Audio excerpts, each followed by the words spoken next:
നമ്മളെ വീട്ടില് കോഴിമക്കളെയൊക്കെ വിരിയിക്കും. കുഞ്ഞു മക്കളെ വിരിയിച്ചു കഴിഞ്ഞാല് അതിനെ പുറത്ത് തിന്നാൻ വിടുന്ന സമയത്ത് നമ്മൾ ചെയ്യും, ഒരാള് കാവല് നിൽക്കും. ഇതുപോലുള്ള ആ ശവന്തീനികളെ കൊത്തി തിന്നുന്നവരിൽ നിന്ന് രക്ഷപ്പെടുത്താൻ വേണ്ടിയിട്ട്, എറുളാടനും കാക്കയൊന്നും പിടിക്കാതിരിക്കാൻ. ഇതേപോലെ തക്കം പാർത്തിരിക്കുക. നമ്മുടെ മക്കളെടുത്ത് നമ്മുടെ ശ്രദ്ധ ഒന്ന് മാറിക്കഴിഞ്ഞാൽ, നേരത്തെ പറഞ്ഞ കണ്ണൂർക്കാരിയായ മോള് മോശക്കാരിയായിട്ടല്ല, തലതെറിച്ച പെണ്ണൊന്നുമല്ല, പാവം കുട്ടിയാ. ആ കുട്ടിക്ക് വലിയ ഇഷ്ടമായിരുന്നു അവളുടെ ഉപ്പയെ. അദ്ദേഹത്തിനൊരു സമയത്ത് എന്തോ ഒരു അസുഖം വന്നു, ഹോസ്പിറ്റലൈസ് ചെയ്യപ്പെട്ടു. കുട്ടി ആകെ വിഷമത്തിലായി. പക്ഷെ വീട്ടുകാർക്ക് ഇവളുടെ വിഷമം ആ സമയത്ത് കാണാൻ കഴിഞ്ഞില്ല. കാരണം അവരുടെ ശ്രദ്ധ മുഴുവൻ ഇദ്ദേഹത്തിന്റെ രോഗത്തിലും അദ്ദേഹത്തിന്റെ ആശുപത്രിവാസത്തിലും അതിന്റെ പ്രശ്നങ്ങളിലുമായിരുന്നു.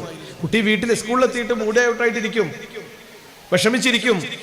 അറിയുന്നില്ല ഉപ്പയ്ക്ക് എന്ത് സംഭവിക്കും, എന്റെ ഉപ്പയ്ക്ക് എന്തോ പറ്റുമോ, വലിയ രോഗമാണോ, ഓപ്പറേഷൻ വേണ്ടി വരുമോ എന്നൊക്കെ ചിന്തിക്കുന്നുണ്ട്. ആ സമയം സൗഹൃദം പ്രാപിച്ചടുത്തുകൂടിയതാണ് ഈ ലഹരി പദാർത്ഥങ്ങളുടെ ഏജന്റായി. വലിയ തെറ്റാണ് ചെയ്തതെന്ന് സ്വയം തിരിച്ചറിയാത്ത അവളുടെ സഹപാഠി.